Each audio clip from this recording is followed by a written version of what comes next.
बहुत सीरियस मामला है और इस पर बहुत कड़ी कार्रवाई हम लोग कर रहे हैं और बिल्कुल ध्यान में आता है कि एक मॉड्यूल के तहत इसको किया गया है। इन सब केसेस में कोई बाहर का संगठन है क्या, या कोई बैंड ऑर्गेनाइजेशन है, या इसका कोई फंडिंग बाहर से हुआ है, या जैसे कुछ मीडिया में रिपोर्ट्स आए हैं इंटरनेशनल इसकी कोई लिंक है क्या? तो इस सब की जांच पुलिस कर रही है। ये जो टीसीएस ग्रूमिंग ट्रैप जिसे नितेश राणा ने कॉर्पोरेट जिहाद का नाम दिया, उसमें एकमात्र पीड़ित जो पुरुष हैं उनका बयान सामने आ गया साहब। हमारे वहाँ के जिला अध्यक्ष ने स्टेटमेंट दे दिया है क्लियर करके, जो अमरावती का हमारा जिला अध्यक्ष है, कि इसका हमारी पार्टी से कोई लेना देना नहीं है, कोई ताल्लुक ही नहीं है इस लड़के का। देखिए, ये भावना आहिस्ता आहिस्ता समाज में तैयार होती जा रही है कि अगर इनको हर चीज में अगर जिहाद ही करना है, हर चीज में हिंदुओं को टारगेट ही करना है।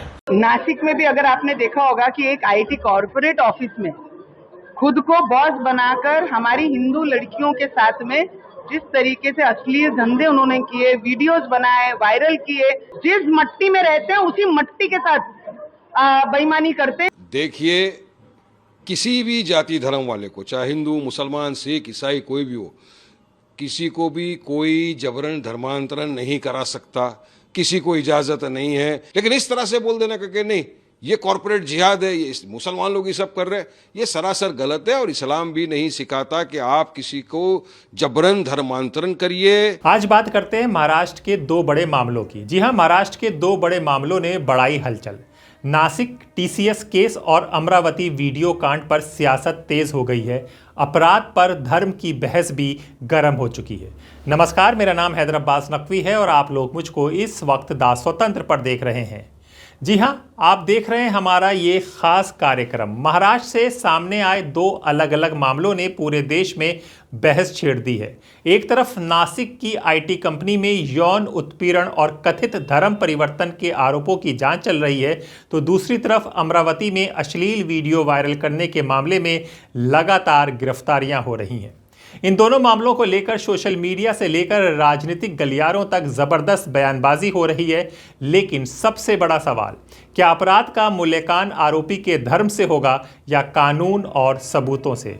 आज हम आपको यही बताएंगे, यही समझाएंगे। चलते हैं नासिक टीसीएस विवाद। नासिक पुलिस के मुताबिक एक बीपीओ यूनिट से जुड़े कुल 9 एफआईआर दर्ज की गई हैं। इनमें यौन उत्पीड़न, शादी का झांसा देकर दुष्कर्म और कथित धार्मिक दबाव जैसे आरोप शामिल हैं। ये मामला बहुत सीरियस मामला है और इस पर बहुत कड़ी कार्रवाई हम लोग कर रहे हैं और बिल्कुल ध्यान में आता है कि एक मॉड्यूल के तहत इसको किया गया है। फॉर्चुनेटली टीसीएस जैसी कंपनी ने बहुत बड़ी भूमिका इसमें ली है। किसी को भी शील्ड हम नहीं करेंगे, इस प्रकार की भूमिका टीसीएस ने ली है और टीसीएस के प्रमुख ने भी इसकी बहुत निंदा की है। और मुझे लगता है कि इस मॉड्यूल के तार कहां तक है, इसकी जांच हम लोग करेंगे। हम लोगों ने सेंट्रल एजेंसीज को भी इत्तला दी है और आवश्यकता के अनुसार उनकी भी मदद इसमें ली जाएगी। अब तक कई आरोपियों की गिरफ्तारी हो चुकी है, जबकि एक आरोपी महिला की तलाश जारी है। जी हां, आपने सोशल मीडिया में उनकी तस्वीर और नाम देखा होगा। उनका नाम निदा खान है। पुलिस कमिश्नर संदीप कार्णिक ने साफ कहा है, सुनिएगा ये बात। पुलिस कमिश्नर ने क्या कहा है वो बात समझिए। जांच अभी शुरुआती चरण में है और बिना सबूत किसी निष्कर्ष पर नहीं पहुंचा जाएगा। फिर से सुनिए ये लाइन, फिर से सुनिए, क्योंकि इसको समझना ज़रूरी है। पुलिस कमिश्नर क्या कह रहे हैं और सोशल मीडिया में क्या फैलाया जा रहा है, गोदी मीडिया के एंकर किस तरह से माहौल ख़राब कर रहे हैं, उसको समझिए। पुलिस कमिश्नर ने साफ कहा है, जांच अभी शुरुआती चरण में है और बिना सबूत के किसी निष्कर्ष पर नहीं पहुंचा जाएगा। लेकिन आपने सोशल मीडिया देख रहे होंगे, वहां पर अपराध भी बता दिया, अपराधी भी बता दिया और फैसला भी सुना दिया गया। इन सब केसेस में कोई बाहर का संगठन है क्या, या कोई बैंड ऑर्गेनाइजेशन है, या इसका कोई फंडिंग बाहर से हुआ है, या जैसे कुछ मीडिया में रिपोर्ट्स आए हैं इंटरनेशनल इसकी कोई लिंक है क्या? तो इस सब की जांच पुलिस कर रही है और हमने एसआईडी, एटीएस, एनआईए इन सब से पत्र व्यवहार किया हुआ है। और जैसे ही कोई हमको लीड्स इन्वेस्टिगेशन में मिलते हैं तो अब हम उनको फॉलो करेंगे। और फॉर नाउ अभी तक के लिए तो ये जांच का, इन्वेस्टिगेशन का एक पार्ट है और हर तरफ से इसका इन्वेस्टिगेशन हो रहा है। वहीं पुलिस ने यह भी बताया है कि कुछ मीडिया रिपोर्ट्स में कथित चरमपंथी संगठनों से लिंक की बातें सामने आई हैं। इनकी जांच के लिए एटीएस, एसआईडी और एनआईए जैसी एजेंसियों को लिखा गया है। यानी अभी तस्वीर पूरी तरह साफ नहीं है। गुनेगार है जो गुनेगार है ना उनको है ना उनमें फंसाए नहीं फंसाए तो भी वो है तो उसमें अप्रोच है अगर सजा होने मगर जो नहीं है उनको इन्वेस्टिगेशन उनको सामने ये करने का कोई मतलब नहीं है। आज पूरे फैमिली परेशान है। थोड़ा पीछे आ जाओ। राहुल मांगे सर राहुल मांगे अब किसके तहत हो रहा मेरे भाई इसमें तो बजरंग दल है वो लड़की के माँ बाप है उन्होंने बजरंग दल वालों को बुलाया उन्होंने उनकी लड़की को मार जोड़ बजरंग दल वाले आए फिर वो सब पूरी पिक्चर बनी फिर पुलिस स्टेशन से तो इन्वेस्टिगेशन में एक को छोड़ दिया गया फिर उसको 75 की कार्रवाई कर वापिस डाल दिए सब स्क्रिप्ट बन रही लक्ष्मण जी रवि जी। लेकिन पुलिस ने स्टिंग ऑपरेशन किया है वहाँ पे ऐसा पुलिस का कहना है। ऑपरेशन लेकिन मामला गंभीर जरूर है और इस मामले को गंभीर को सांप्रदायिक हिंदू मुस्लिम कर दिया ये आपके गोदी एंकरों ने सोशल मीडिया में आप बराबर देख रहे हैं। ये जो टीसीएस ग्रूमिंग ट्रैप जिसे नितेश राणा ने कॉर्पोरेट जिहाद का नाम दिया, उसमें एकमात्र पीड़ित जो पुरुष हैं उनका बयान सामने आ गया साहब। उनका बयान सुनेंगे आप हिल जाएंगे अंदर से। मैं कोट अनकोट पढ़कर बता रहा हूं, वो सुनिएगा। वो कह रहे हैं मैंने 2022 में कंपनी ज्वाइन की थी। उस समय तौसीफ अत्तार, दानिश शेख और बाकी लोग मेरी टीम का हिस्सा थे। तौसीफ अत्तार हमारे टीम लीडर थे और वो अक्सर अपना और दानिश का काम मुझे दे दिया करते थे।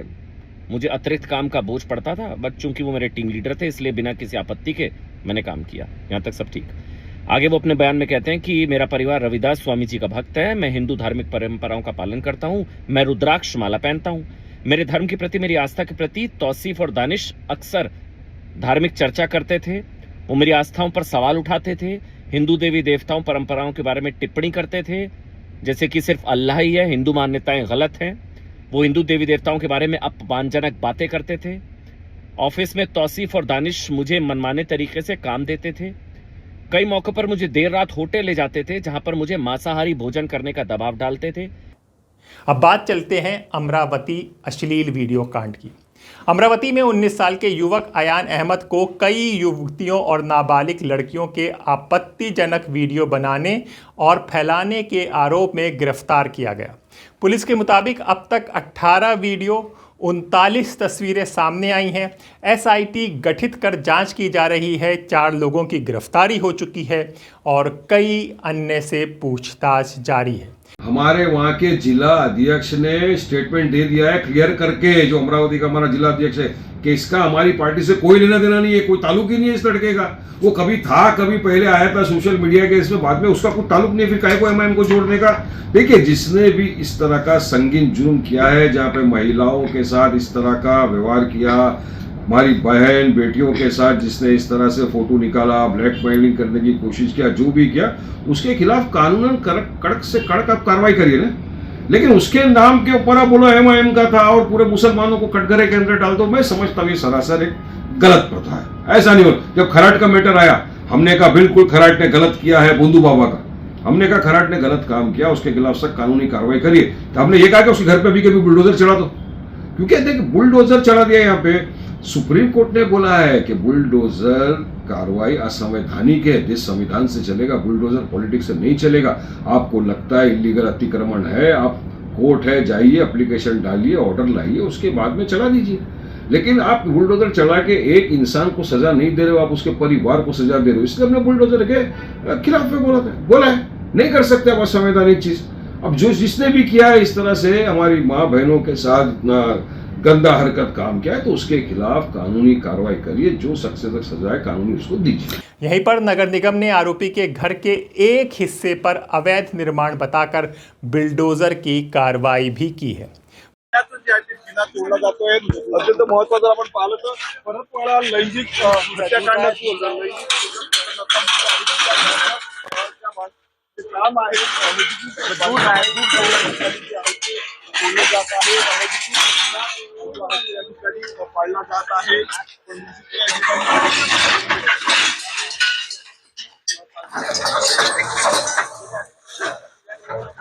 हॅलो हॅलो हा दादा बोला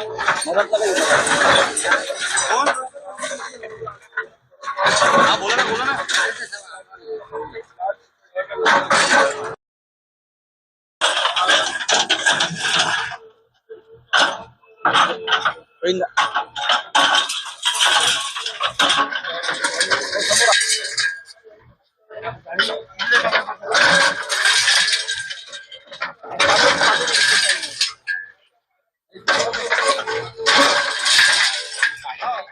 पाठवली ना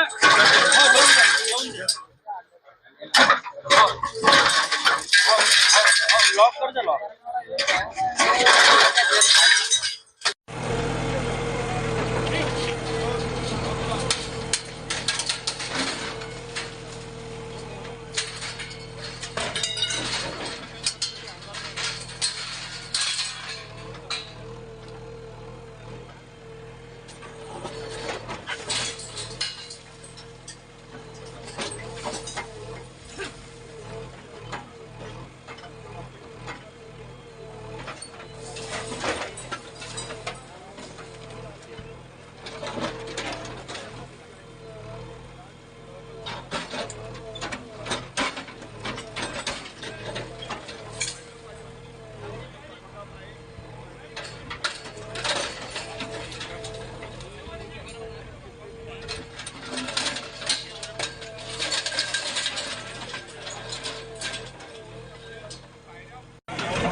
पुलिस का कहना है कि पीड़ितों की यही संख्या और उम्र की पुष्टि की जांच का हिस्सा है। इसी आधार पर पॉस्को एक्ट समेत कई धारों में केस दर्ज किया गया है। अब सवाल राजनीति का। इन दोनों मामलों के सामने आते ही कई संगठनों और नेताओं ने तीखी प्रतिक्रिया दी। कुछ ने इसे सुनियोजित साजिश बताया तो कुछ ने इसे कानून व्यवस्था की नाकामी कहा। सोशल मीडिया पर कई तरह के शब्द नैरेटिव चलाए जा रहे हैं, लेकिन याद रखिए, अदालत में फैसला ट्रेंड नहीं, सबूत तय करते हैं। अब बड़ा मुद्दा, अपराधी कौन, पहचान क्या। देश में अब भी ऐसा कोई मामला आता है, बहस जल्दी अपराधी से हटकर धर्म, जाति और राजनीति तक पहुंच जाती है। अगर आरोपी किसी एक समुदाय से हो तो पूरा समुदाय कटघरे में खड़ा कर दिया जाता है, और ये मुसलमानों के साथ होता आ रहा है। देखिए, ये भावना आहिस्ता आहिस्ता समाज में तैयार होती जा रही है कि अगर इनको हर चीज में अगर जिहाद ही करना है, हर चीज में हिंदुओं को टारगेट ही करना है, लैंड जिहाद, लव जिहाद, हलाल जिहाद, फिर गेम जिहाद और अभी कॉर्पोरेट जिहाद, हर चीज में काफिरों को टारगेट करके इनको अगर जिहाद ही करना है, तो फिर जिस तरीके से हमारे व्यापारी भाइयों ने आहिस्ता आहिस्ता भूमिका लेना शुरुआत कर दी है कि खरीदेंगे तो सिर्फ हिंदुओं से ही खरीदेंगे, तो ऐसी ही भूमिका आने वाले वक्त में सारी कंपनियां लेने की शुरुआत कर सकते हैं, जहां के वहां भूमिका ले लेंगे कि हम लोग नौकरी पे रखेंगे तो हिंदू को रखेंगे, क्योंकि जहां जहां पे भी इस तरीके की केसेस हुए हैं तो इनको पेट भरने के सिवाय इनको जिहाद करना है। इससे अच्छा कल हिंदुओं को अगर नौकरी पे रखेंगे तो हिंदू राष्ट्र भी और मजबूत हो जाएगा। हम लोग समाज नहीं तोड़े, जो अनुभव सामने आया है उस अनुभव के हिसाब से हम लोग सामने रह रहे। हम लोग जो कंपनी किसको हायर करती है वो उनका घर चले, उनका पेट भरे, इसलिए नौकरियां दी जा रही है। मगर नौकरियों का इस्तेमाल अगर जिहाद करने के लिए अगर इस्तेमाल हो रहा होगा तो उस बारे में भूमिका लेना मुझे वक्त की जरूरत है। अगर आरोपी किसी दूसरे प्रभावशाली वर्ग से है तो कई बार वही लोग चुप नजर आते हैं। जो हम ये कह रहे हैं, फिर से ये लाइन सुनिएगा, अगर आरोपी किसी प्रभावशाली वर्ग से हो, यानी कि अगर हिंदू समाज से हो, तो कई बार ये लोग चुप नजर आते हैं। यहीं से दोहरे मापदंड का आरोप शुरू होता है। कानून क्या कहता है? कानून साफ है, अपराधी की पहचान उसका धर्म नहीं, उसका अपराध है। पीड़ित की सुरक्षा, निष्पक्ष जांच और अदालत में न्याय, यही असली मुद्दा होना चाहिए। नासिक में भी अगर आपने देखा होगा कि एक आईटी कॉर्पोरेट ऑफिस में खुद को बॉस बनाकर हमारी हिंदू लड़कियों के साथ में जिस तरीके से अश्लील धंधे उन्होंने किए, वीडियोस बनाए, वायरल किए, इंटरनेट पे अपलोड किया, आज वही देखा देखी ये जहां जहां जाते हैं। अब हमारे अमरावती जिले में एक परतवाड़ा अचलपुर करके हमारा क्षेत्र है, उस क्षेत्र में हमारी लड़कियों के साथ में अश्लील काम करते हुए वीडियो बनाकर यूट्यूब में, सोशल मीडिया पे हर जगह वायरल किया गया, उनको ब्लैकमेल करा गया। मैं उन लड़कियों से भी विनती करूंगी जिनके साथ में ये अश्लील काम करते हुए जिनके वीडियो बने हैं, उन्होंने किसी से डरना नहीं, खुलेआम आकर बाहर उनके करतूतों के लिए विरोध करना। मैं तुम्हारा साथ दूंगी, क्योंकि जिस तरीके से अचलपुर में अभी उनका घर तोड़ना शुरू है, मुझे लगता है ये लोगों को सिर्फ घर तोड़ना नहीं, इनको सिटीजनशिप इंडियन की वो रद्द करनी चाहिए। ये जितने लाभ हमारी सरकार से लेते हैं, जिस मट्टी में रहते हैं उसी मट्टी के साथ बेईमानी करते हैं इनके ऊपर। और जो ये कई पॉलिटिशियन बोलते हैं ना हम सेकुलरिज्म है, हम सेकुलर हैं, उन सेकुलर पॉलिटिशियनों को ये दिखाओ कि इस देश में रहने वाली बेटियों के साथ में किस तरीके से अत्याचार करते हैं और उनके वीडियो बनाते हैं और सोशल मीडिया पे और वायरल करते हैं। अगर आपकी बेटी होगी तब सेकुलरिज्म बोलोगे? हमारी बेटियों के साथ तो अत्याचार हो ही रहे हैं। और ये जो सेकुलरिज्म का आह्वान देते हैं ना, इनको भी मैं पूछना चाहूंगी, होशियार लोगों को, कि इनकी बुरके वाली अगर मतदान के लिए जाती है तो इनके बुरके को हाथ नहीं लगा सकता कोई ऑफिसर। ये 2 बार वोट करें या 4 बार वोट करे तो बुरके को हाथ नहीं लगता है। पर हमारी बेटियों के साथ में जबरन ये काम करना है। नासिक में उनको जबरन बड़े का मटन खिलाना है, उनसे नमाज पढ़ाना है, उनसे कलमा पढ़वानी है और उनको नौकरी पे रखना है। ये धंधे नासिक में हो रहे हैं। उसके बाद जाके आज अचलपुर में 150 से पौने 200 वीडियो जब निकलते हैं हमारी बेटियों के साथ हो रहा है। ये बुरके वालों के साथ अगर हुआ ना, तब इनको पता लगेगा कि सेकुलरिज्म क्या है। और जो सेकुलरिज्म की गुहाई देते रहते हैं ना ये पॉलिटिशियन, इनको पूछना है हमारे बाबा साहब ने सेकुलरिज्म क्या बोला था करके। सेकुलरिज्म मतलब ये नहीं जो ये पॉलिटिशियन बताते हैं। सेकुलरिज्म मतलब ये धर्म और ये देश को बचाने वाला सेकुलरिज्म है। और ऐसे लोगों का सिटीजनशिप कैंसिल करना चाहिए, इनके घर तो उजाड़ने ही चाहिए और इनको सीधा पाकिस्तान भेजना चाहिए। ये लायक की नहीं है हिंदुस्तान में रहने की। अभी इसके पीछे बड़ा रैकेट है, क्या बताएंगे? एमआईएम का पदाधिकारी है, मुझे मालूम नहीं कौन किसका पदाधिकारी है, कौन किस पार्टी में काम कर रहा है। इनको सिर्फ ये काम करने के लिए बुरके वाली नहीं मिलती है, हमारी ही लड़कियां मिलती हैं। इसमें कौन किसका साथ दे रहा है, कहां से इंटरनेशनली फंड आ रहा है, कौन रैकेट चला रहा है, ये सब गया चूल्हे में। हमारी लड़कियों को हाथ लगाएंगे तो इस देश में नहीं रहने दिया जाएगा। ये महाराष्ट्र में देवेंद्र फडणवीस जी हैं। जिस महाराष्ट्र में लाड़की बहना योजना हमारे देवेंद्र फडणवीस जी चला रहे हैं ना, तो इस महाराष्ट्र में किसी भी बेटी के साथ, किसी भी बहन के साथ अगर अत्याचार होता है तो देवेंद्र फडणवीस जी उनको छोड़ेंगे नहीं। और बच्ची भाई रही बात हमारी, तो हम भी ताकत से उन लड़कियों के साथ में, और ऐसे लोगों को यहाँ पर कोई योजना का लाभ नहीं मिलना चाहिए, उसके लिए भी मैं देवेंद्र साहब से बात करूंगी। अगर किसी ने यौन शोषण किया है, ब्लैकमेल किया है, वीडियो फैलाए हैं या जबरन दबाव बनाया है तो उसे सख्त सज़ा मिलनी चाहिए। फिर से सुनिएगा हम क्या कह रहे हैं। अगर किसी ने ऐसा किया है तो उसे सख्त से सख्त सज़ा मिलनी चाहिए, चाहे उसका नाम कुछ भी हो। देखिए, किसी भी जाति धर्म वाले को, चाहे हिंदू, मुसलमान, सिख, ईसाई कोई भी हो, किसी को भी कोई जबरन धर्मांतरण नहीं करा सकता।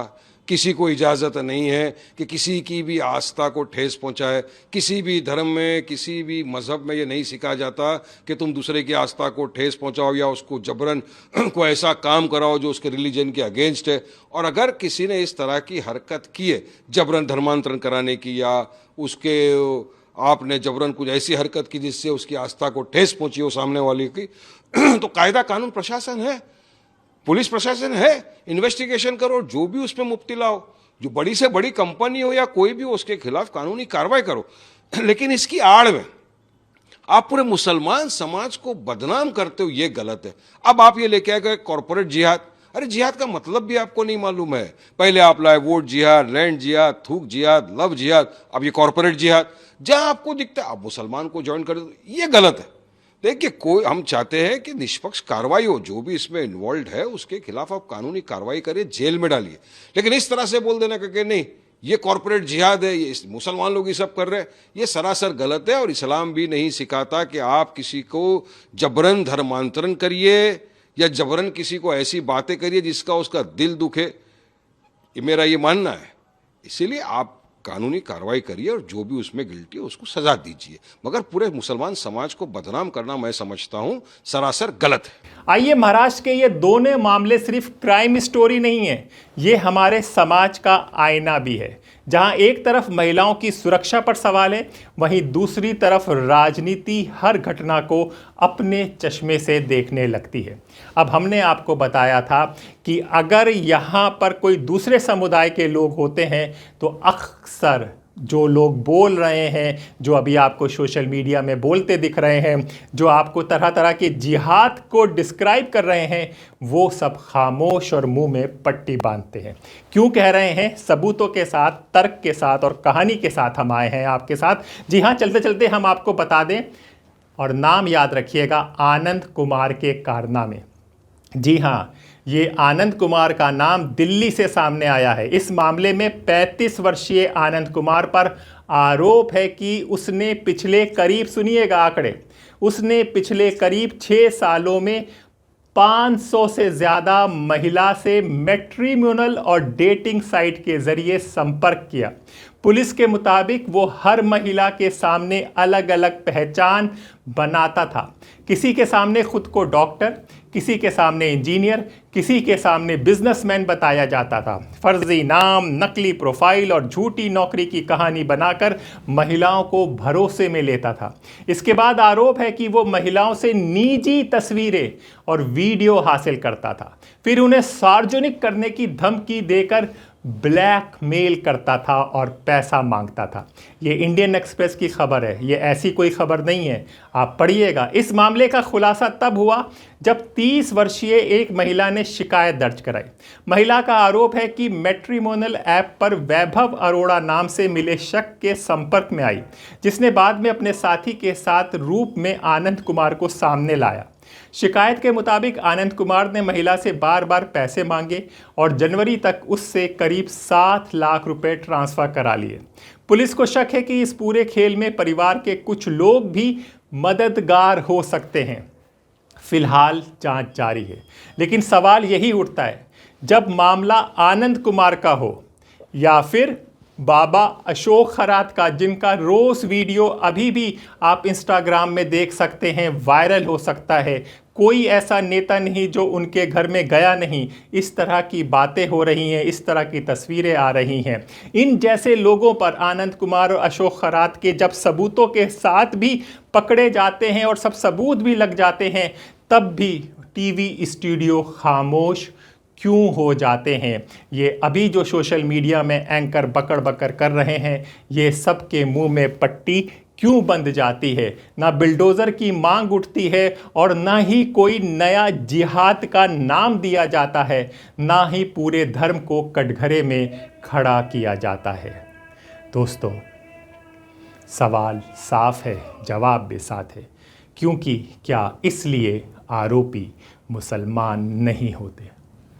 ये एक हकीकत है, ये एक सच्चाई बन गई है।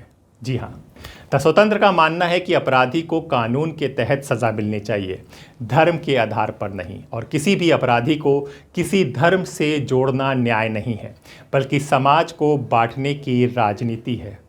अपराध अपराध है, सज़ा कानून तय करे, धर्म नहीं। और ये स्टूडियो में बैठे एंकर, स्पेशलिस्ट, एनालिस्ट तो बिल्कुल नहीं। आप क्या सोचते हैं? क्या देश में अपराध पर चर्चा धर्म देखकर होती है या कानून सबके लिए बराबर लागू होता है? अपनी राय कमेंट में ज़रूर बताएं। अगर वीडियो पसंद आए तो आगे लाइक करें, शेयर करें, चैनल को सब्सक्राइब करें। आप जितना सब्सक्राइब करेंगे, सच और हकीकत उतना ज़्यादातर लोगों तक पहुंचेगा। तो अपने दोस्त हैदराबाद नकवी को इजाज़त दीजिए, फिर होगी मुलाकात ऐसी किसी चर्चा के साथ। तब तक के लिए नमस्कार। है।